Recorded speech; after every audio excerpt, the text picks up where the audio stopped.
Stay tuned for Mystery Theater.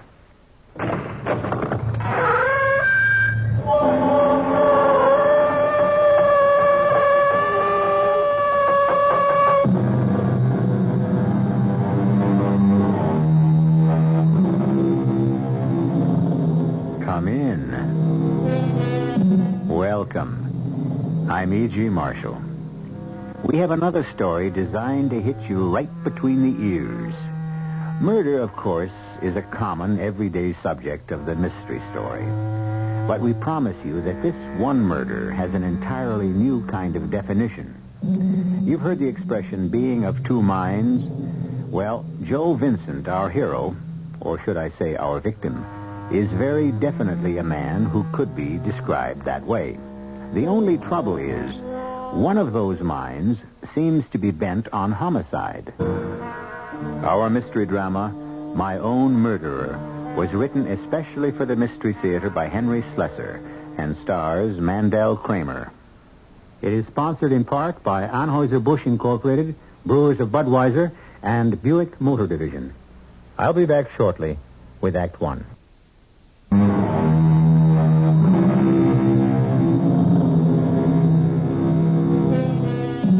What is the past? What is the present? Sometimes our minds can no longer tell the difference. Sometimes the strains and stresses of our lives stop us from sorting out the differences between then and now. You're about to meet a man who has this problem, and others. But in order to meet him, we have to take you away from what we hope are your comfortable surroundings and bring you to the mean streets of Skid Row, to the shabbiest part of a large metropolitan city, because that's where you'll find Mr. Joseph Vincent.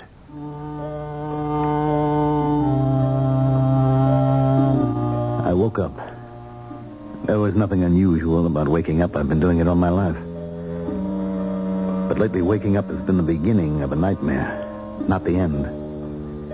The moment I opened my eyes, I knew this morning was going to be one of those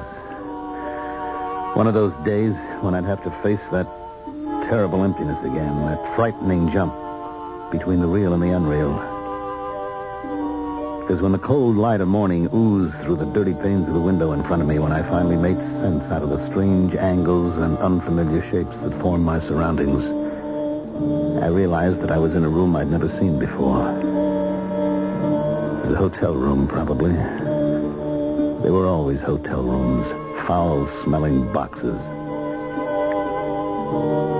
But I was Joseph Vincent. And I didn't belong in a flea-bag flophouse of a hotel. I didn't belong in this cell of misery. I was Joseph Vincent, and I was rich. Hello? Hey, you, check out. Time is 12 o'clock. What was that? This is a hotel, buddy, not a furnished room. You got 20 minutes to get out of there, or I'll have to charge you another $9. $9? Is that the rate? That's right. I told you that when you checked in. When? When was that? What time last night? I don't remember. Was I drunk? Look, mister. All right, just tell me one more thing. What's the name of this hotel? It's the Hotel Margoli's. All right, thanks. And don't worry, I'm leaving. I managed to get myself out of the bed. I was still dressed. My pants and shirt were eroded by wrinkles, but my jacket was lying untouched across a moldy armchair. I reached for the wallet and checked my money. It was all there. Then I saw something else. It was a water glass and a small bottle. I picked it up and looked at the label. There was a skull and crossbones on it. My flesh turned cold, and the small label blurred in front of my eyes. It was poison, no doubt of it. I put the bottle down with disgust. I struggled into my jacket. Went to the mirror to check out the condition of my face.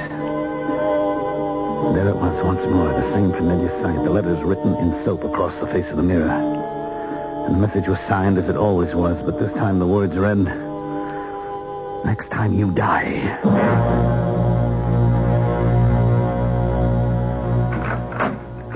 Come in, Mr. Vincent. Thank you, Doctor.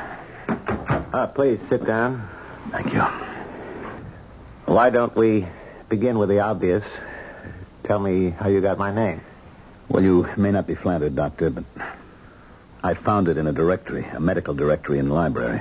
Well, at least you know something about my credentials. So, why not tell me about yourself? Well, you know my name, Joseph Vincent. I'm in Wall Street. Or I was. I've been sort of retired for a while. Mm-hmm. How old are you, Mr. Vincent? 56. It's young for retirement. Was it voluntary, reasons of health? Yes, it was voluntary. I made quite a bit of money in the market. I didn't see any real reason to keep to a 9-to-5 schedule, especially after my wife died. When was that? It was about a year ago. It was an automobile accident. I was in the same crash, but I came out with just a concussion. Eleanor was killed outright. Was she driving? No, I was. Anyway, that was when I decided to quit. The work didn't seem so interesting to me anymore, and then there was this other thing. What other thing? This thing that had started to happen to me. What was that exactly? Dr. Abrams, someone is trying to kill me. Are you really certain of that, Mr. Vincent? Yes, there have been 3 attempts. The last one took place 2 days ago. That's when I decided it was time for me to see somebody. A psychiatrist and not the police? Yes. May I ask why? Well, the person who is trying to kill me is myself. Mr. Vincent, are you telling me that you have suicidal impulses? No. No, Doctor, I don't have anything of the kind. Not me. Look, I get these spells, Doctor. They started right after the accident. I keep waking up in filthy hotel rooms. Is that what happens during these spells? Yes. I suppose maybe you could call it amnesia, blackouts. I've had half a dozen since the accident, each one a little longer than the one before. They come on suddenly without any warning. And then I just find myself in one of these cheap rooms downtown around 10th Avenue or something. Sometimes I wake up at home in my own bed. Do you live alone? No, I have a housekeeper, Mrs. McLevy. She's been with me, for more than 20 years. She's been worried sick about these disappearances of mine. Tell me about the last time. Well, I woke up in a place called the Hotel Margolies. I must have been drinking. I had a hangover. I could still taste the wine I'd drunk, a cheap muscatel. There wasn't any wine bottle in the room, but there was something else. A bottle of poison. Poison? Yes. And there was one more thing. What was that? A note. Written on the mirror in soap. What did it say? It said, "Next time you die." And it was signed Joe Vincelli. Joe Vincelli? Who's that? It wasn't the first time Vincelli had threatened me. Twice before he left notes for me on the mirror. This time he tried to poison me. Next time is it. Mr. Vincent, who is Joe Vincelli? I told you. It's me. Yes. Look, I know my name is Joseph Vincent, but it wasn't always. I came to America 34 years ago, and my name was Giuseppe Verdi Vincelli. My father was a great opera lover. Everybody called me Joe when I arrived, and I had a lot of different jobs. I was a construction worker. I was a barber, a salesman for an ice cream company. Then a friend of mine got me interested in the stock market. I went to school at night for about 4 years, and then I got a job down on the street. I don't know, maybe I was smart or maybe I was lucky, but... And why do you think Joe Vincelli is after you? I don't know, Doctor. That's why I'm here. So you can explain it to me. Why this other man that's in me, in my own body, wants me dead.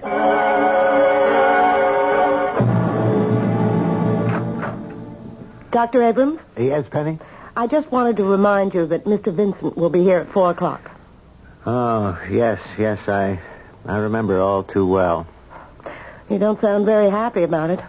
I'm not sure that this case belongs to my office. You've dealt with suicidal types before. Yes, I've dealt with them, and it's not difficult to find a suicide motive in Vincent's case. Guilt over the death of his wife. Because of the auto accident? An auto that Vincent was driving. Subconsciously, he blames himself for her death and is seeking punishment. The only punishment that fits the crime. So he's resurrected the cruder, more violent personality of Joe Vincelli to do the job for him. And I'm afraid he might succeed. How awful. This other personality knows that Vincent is trying to defend himself, so he's all the more cunning, all the more difficult to reach. Maybe you need an exorcist, Doctor. Maybe I need a detective. What? It may take months to get the answers out of Vincent's unconscious, and by that time... But what could a detective do? He could follow the man, find out where he goes during these blackouts, what he does. Do you think that would help? If I knew the answers to those questions, I might be able to save his life. Dr. Abrams, don't you remember what my husband Pete does for a living? Your husband? He's a cop.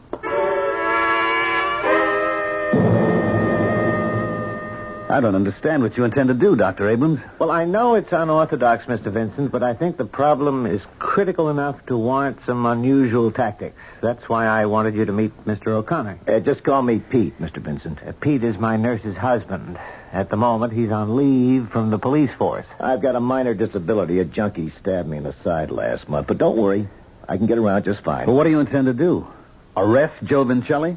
You're not too far wrong. What we need to do, Mr. Vincent, is find out exactly where your friend Joe Vincelli takes you when you have these spells of amnesia. Now, I could continue to probe your unconscious for that answer, and I will, but at the same time, I'd like to try a direct approach to the problem. Yeah. I see that it does make sense. I've often thought I needed to be watched. If we can catch you in the personality of Joe Vincelli, Mr. Vincent, maybe we can make Joe listen to reason and leave you alone. But the least we can do is stop him from killing you.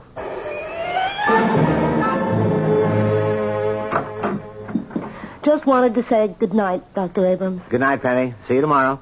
You know, if you wanted me to work on those files tonight, I could do that. No, Penny. You run along home. The files can wait for another time. Well, tonight isn't a bad time at all, since I won't have a husband to cook for. Oh, yeah, that's true. I forgot. Pete's starting this surveillance tonight. He calls it a stakeout. I'll get that. Dr. Abrams' office. Penny, it's Pete. Hi. We were just talking about you. Ah, great. That's why my ears are burning. To say nothing of the rest of my face. You sound funny. Is anything wrong? Yeah, I'm wrong. This layoff of mine must have turned me stale. Pete, what's happened? I loused up the job. Well, what's the matter? Doctor, I think you'd better talk to my husband. Hello, Pete. What's the trouble? He outfoxed me, Dr. Abrams. The first night, I let Vincent get away. He took this razor and got away from me. Razor? What are you talking about? I spoke to his housekeeper, Mrs. McClevey. She caught him packing up this straight razor and leaving the house. And if we find Vincent with his throat cut, it'll be my fault. Well, the question is, who got away? Was it Joseph Vincent, the wealthy, cultured, retired stockbroker? Or was it tough Joe Vincelli, a man capable of violence, perhaps capable of murder? And would both personalities finally come into conflict and end both their lives? We'll learn a great deal more when I return shortly with Act 2.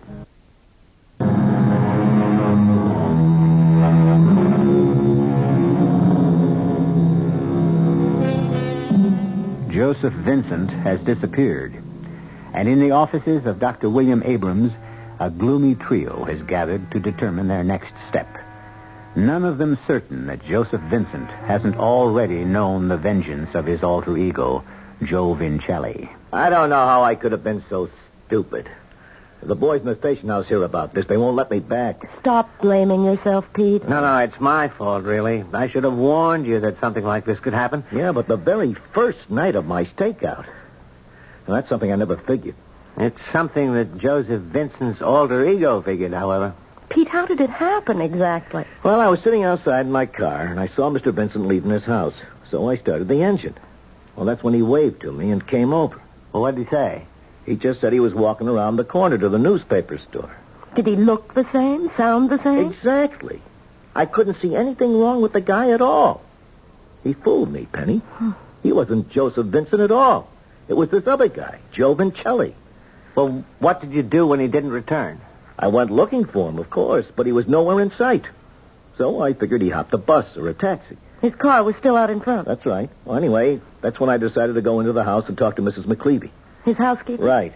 And she told you about the razor? Yeah. She said she passed Vincent's bedroom and saw him putting the straight razor into a case and slipping it into his coat pocket. But why? I think I'd like to ask Mrs. McLeavy that myself. I feel just terrible about this, Doctor. Just awful. I just don't understand it, Dr. Abrams. I've known the man for 20 years, and I've never seen him act so strange. When was the first time you knew about Mr. Vincent's problem? I never did know the first couple of times. He didn't say a word, but then he couldn't hide the truth anymore. Once he was gone for a whole week, just walked out of the house without a word, and didn't come back for a week. His clothes were a terrible mess. They were in such bad shape, he told me to throw them away. And did you? Yes.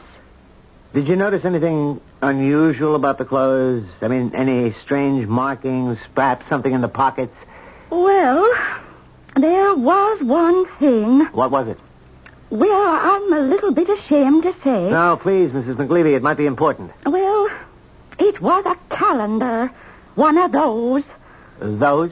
Oh, you know, with one of those women on it without a stitch. Oh, yes, I see. Do you still have it? No, I threw it away, along with his dirty clothes. But do you have the clothes he wore the last time he disappeared? Oh, yeah, I got them all ready for you. Just back from the dry cleaners. The dry cleaners? Of course.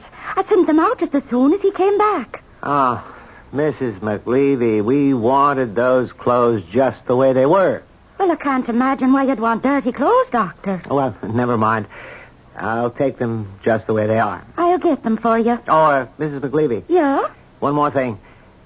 Did Mr. Vincent always use a straight razor? Why, no, he never did. What? He used an electric razor all the time.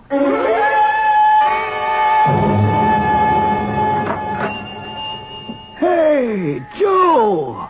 For the love of Pete, if it ain't Joe Vincelli. Hello, Mike. How are you? Where you been for the last couple of weeks? I give up on you already. Well, I've been around. Around, huh? Tell me the truth. You were hitting the bottle again, huh? Oh, I don't know, Mike. Maybe a little. You're sure a funny guy, Joe. 5 times you come to work for me, and 5 times you walk out without a goodbye. If I didn't like you so much, I'd throw you out on your ear, eh? You're a good barber, Joe. You give people their money's worth. Thanks, Mike. I appreciate that. A man like you, a real artist with the shears and the razor. Joe, listen to me. Why don't you try and cut it out, huh? The vino, I mean. Yeah, I guess I should, Mike. That stuff don't do no good. You ought to be working steady, saving money. No, for your old age. Sure, I know, Mike. What's the matter, Joe? You don't look so good. Oh, well, it's my head. My head, it hurts. You see, that's what the vino gets you. No, I haven't had a drink. It's just that my head hurts sometimes. Mike, you will take me back, won't you? Can I work for you again? But for how long, Joe? 2 days, a week? With you, I'm never sure. But I need the work, Mike.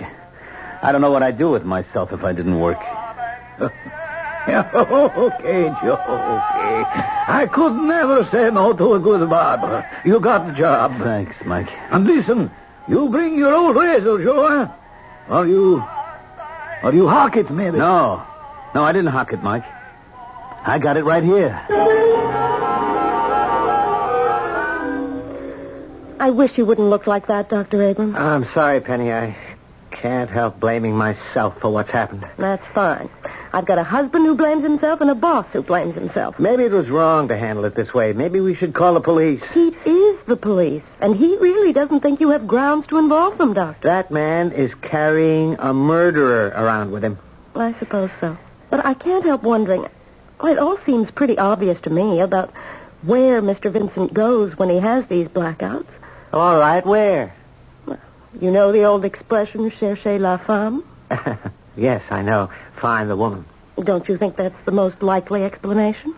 Because of that girly calendar Mrs. McLeavy found? Well, it does seem to indicate an interest in the opposite sex. The poor man's been widowed for over a year. Would it be surprising if he went out hunting for feminine company? That must be Pete. Let him in, Penny. Hi, honey. How are you? Okay, I guess. I'm afraid I don't have much to report. I got the laboratory report on Vincent's clothing. The suit Mrs. McLeavy had dry cleaned. Yeah, that made it kind of tough. But there was one substance the dry cleaners didn't get out. What was that? Well, near as they can tell, Doc, it was powder. Face powder. Face powder. Are you sure, Pete? Well, not much doubt about it. It was a kind of cheap brand, but that's what it was. Well, what do you know? I was right. Cherchez la femme.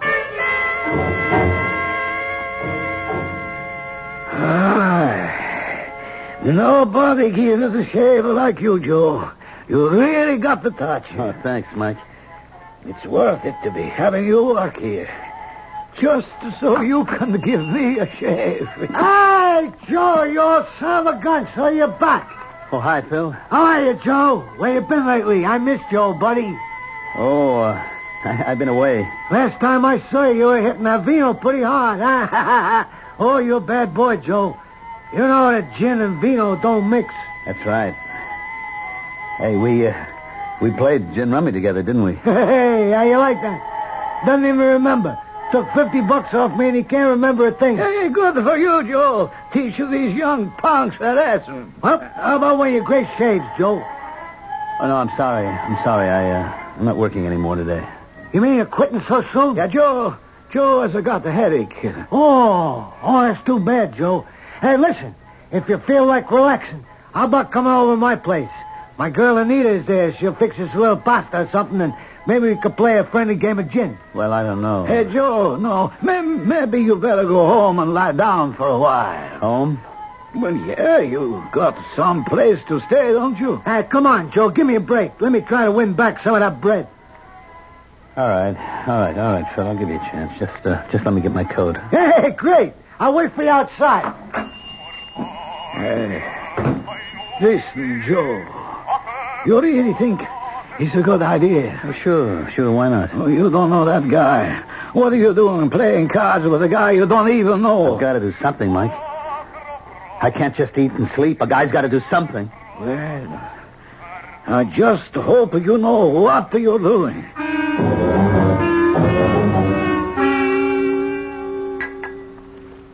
Go on, Joe. Help yourself.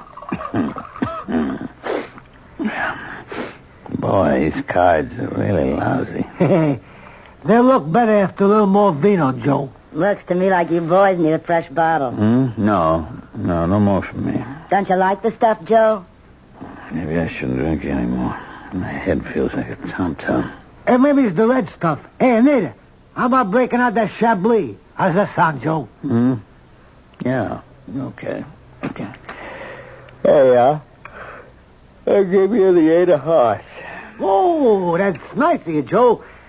I'll take that there little 8 of hearts and give you the 2 of diamonds. Here you go, boys. Nice fresh 2 bottle. diamonds. 2 diamonds don't do me no good. Drink up, Joe. Yeah, thanks. Thanks a lot. How about picking another card, Joe? Oh, didn't I just pick one? You're getting a little stupid now, Joe. Drink your vino, Joe. That'll make everything look better. Yeah, go ahead, Joe. Have a drink. Yeah. Oh, yeah, that's right. It's good. It's very good, Phil. This is very nice.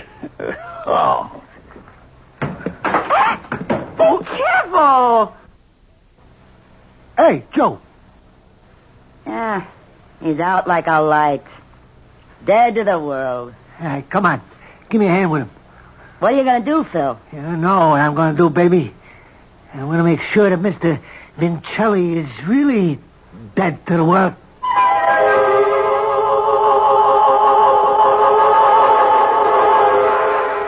It would appear that Mike the barber gave good advice to his friend Joe Vincelli. Too much vino obviously doesn't do him any good. In fact, too much vino seems to be threatening his life at the moment. Obviously, more than one person seems to want Mr. Vincent dead. Or is Phil's intended victim Joe Vincelli? We'll find out when I return shortly with Act 3.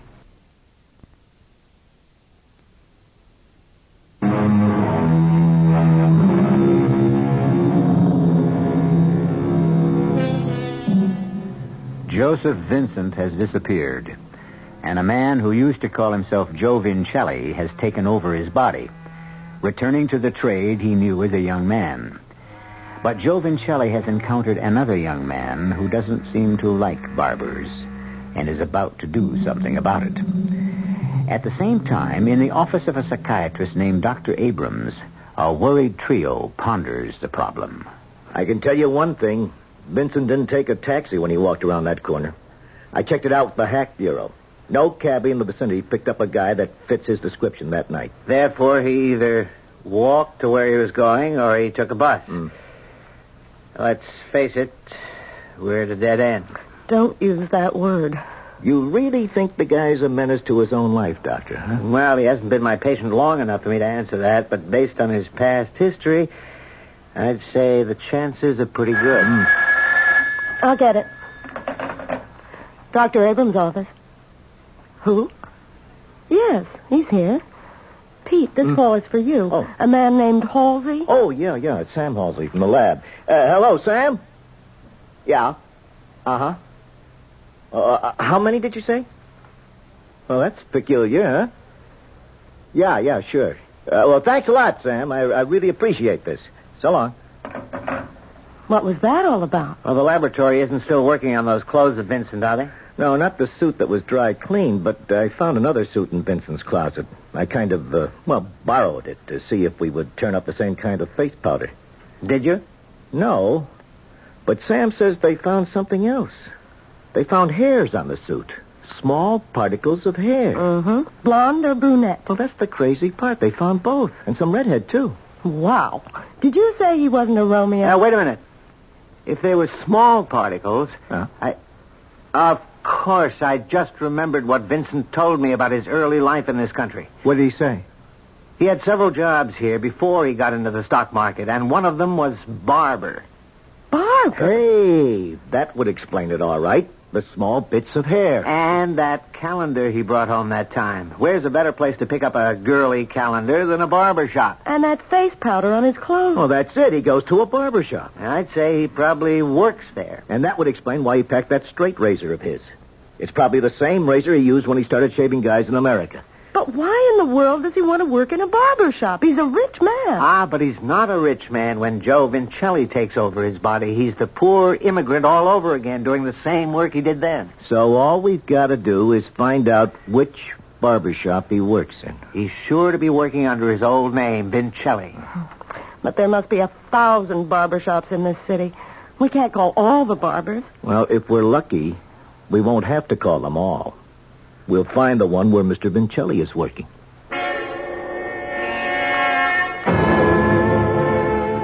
Hey, come on, Joe.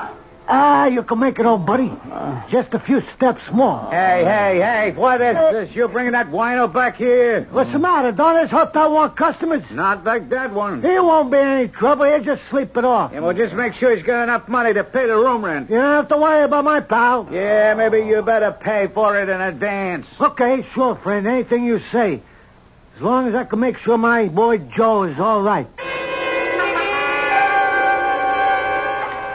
Hello? Apex Barbers? Vincelli. You have a no, barber named Vincelli. All right, All right, thank thank you. very much. Thank you. Okay, thank Hello. you. Thank you. Is this the Continental Barber Shop? Hello, Please tell me. Freddie's Barber Shop? You have a barber. You got a barber Joe named Lincoln Joe Barber Shop? Vincelli working there? Tell me if you have a barber named Joe Vincelli there. What's that?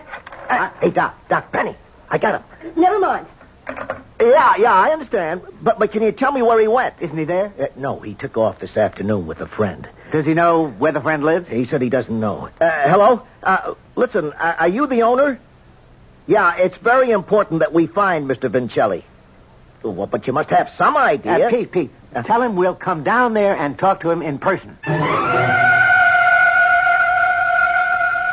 Yeah, look, if Joe is in some kind of trouble... No, it's not the kind of trouble you might think, Mr. D'Angelo. You said you were a cop, right? Yes, I'm a police officer, but this gentleman here is a doctor.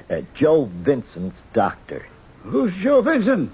The guy I know is named Vincelli. Yeah, well, they're one and the same. We think that your friend may be in danger, Mr. D'Angelo. He has definite suicidal tendencies. Joe does? That's right. And unless we can locate him, he may never work for you or anyone else again. Well, like I told you, there's a fella comes in here. Joe played cards with him a couple of times. All I know is his first name, Phil. Well, what does he do for a living? I don't know. I think he's a bookie. I told Joe not to get mixed up with him. And you don't know where he lives? No, I don't know. Oh, wait a minute. Huh?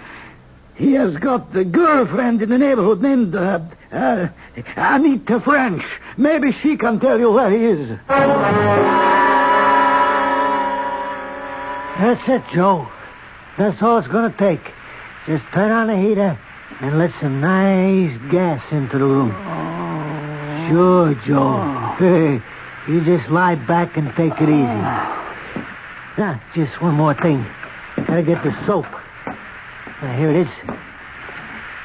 Let's see. What do we want to write today, Joe? Hey, I know.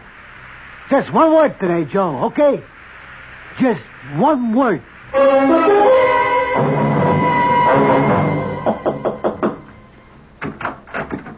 Yeah? What do you want? Miss French? That's right.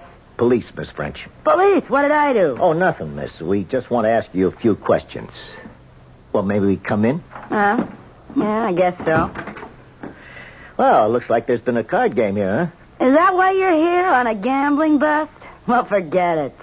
It was just a friendly game. No, that's not why we're here. We came to ask you about a friend of yours named Phil. And his friend, Joe Vincelli. Was Mr. Vincelli here today, miss? Yeah, he was. So what? Where's Mr. Vincelli now? How should I know? The game broke up and they left. Miss French, this may be hard to explain, but this man you know as Joe Vincelli isn't Joe Vincelli. He has another personality, another identity. I don't know what you're talking about. Well, it's not important that you understand. What is important is that Joe Vincelli is in danger of taking his own life. What? We've got to find this guy before he hurts himself. Now, can you understand that much? Hey, Pete, wait a minute. Look at this. Well, what is it, Doc? A matchbook. The Hotel Margolis. Hey, that's right across the street. That's where Vincent went the last time. Maybe he's gone back again.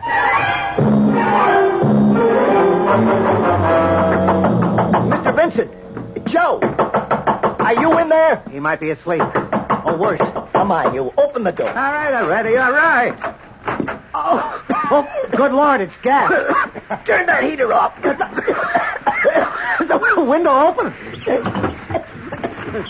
Hey, Doc. Look at that mirror. Yeah, he's written all over it with soap.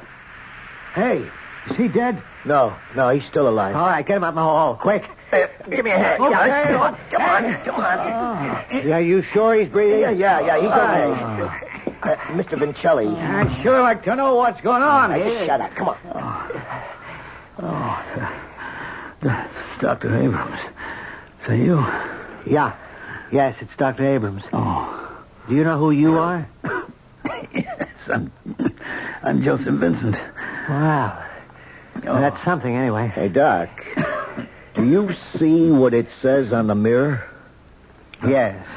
Just one word. Death. Yeah. And it's signed Joe Vincelli. What? What happened? Did I do it again? Did I try to kill myself again? It looks that way, Mr. Vincent. Only this time you almost succeeded. Hey, wait a minute. What is it, Pete? Mr. Vincent, let me see your hands. My hands. Look at them. They're filthy. Well, so what? Well, it means he hasn't washed them. No. I guess I didn't. There's no soap smell on them either. Not a trace. What are you getting at, Pete? The note on the mirror was written with a cake of soap, but there's no trace of soap on Mr. Vincent's hands. He didn't write on that mirror, Doc. We were wrong about Joe Vincelli. No, Pete. I'm sure there's a Vincelli personality. But maybe Vincelli isn't a killer. Maybe the killer's got an identity all his own.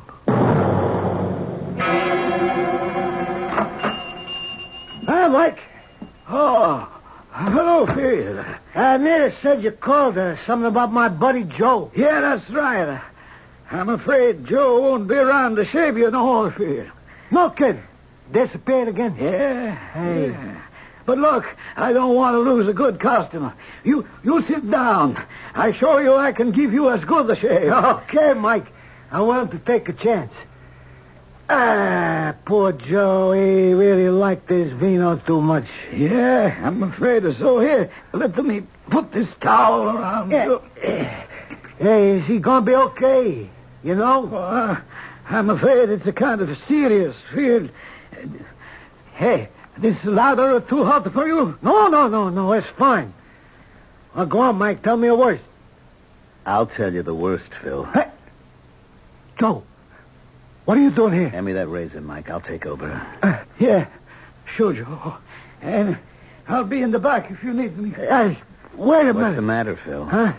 You always said I gave the best shave in town. Listen, Joe, maybe you better not. A man in your condition... Don't move.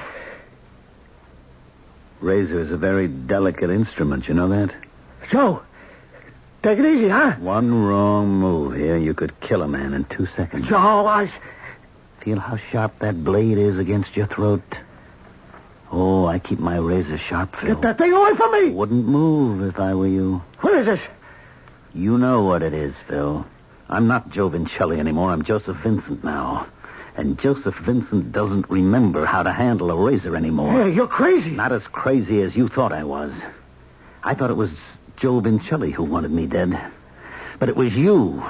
You, Phil, all along. Why? What for? I swear, I never meant to hurt you. No, just to kill me. Now, if you don't tell me why... Hey, stop! Hey, look, I'm bleeding. Only a small cut, Phil. In another few seconds... Somebody help me! You can help yourself, Phil. Tell me who you are. I'm Phil McLeavy.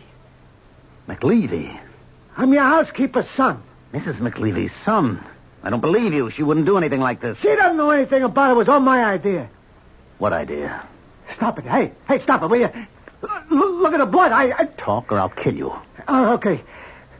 When she told me about those spells you had, I figured it out. She showed me a calendar you brought home once. It had the address of Mike's barbershop, so I came here. Why did you follow me? I thought if you're trying to kill yourself, nobody would ever think it was murder. Why? What was in it for you? Well, I knew you were going to leave my mother a lot of money. You didn't have anybody else. And when she got it, I'd get mine too. You would kill her next. Oh, no, I swear it. You know something, Phil? Some people should get their throats cut. No, Mr. Vincent. Hold it right there. Help me. He just tried to kill me. Stop blubbering, Sal. You're okay. You just had a very close shave.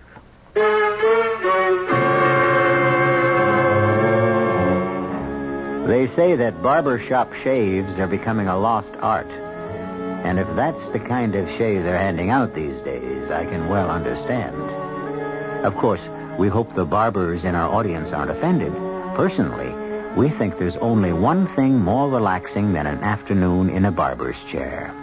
And that's the time spent listening to the Radio Mystery Theater. Perhaps you'll remember the story about the man in the barber shop who was getting a fine straight razor shave while a very pretty blonde lady manicured his nails. He said to her, "You're the prettiest girl I've seen in years. How about a date tonight?" She replied, "Why don't you ask my husband? He's shaving you." What? No laugh? Well, that's not the purpose of the Radio Mystery Theater anyway. We're here to hand out chills and thrills, and we hope you'll be back for more. Our cast included Mandel Kramer, Robert Dryden, Catherine Byers, Suzanne Grossman, Ian Martin, and Sam Gray. The entire production was under the direction of Hyman Brown. Radio Mystery Theater was sponsored in part by Buick Motor Division and Anheuser-Busch Incorporated, brewers of Budweiser. This is E.G. Marshall inviting you to return to our Mystery Theater for another adventure in the macabre. Until next time, pleasant dreams.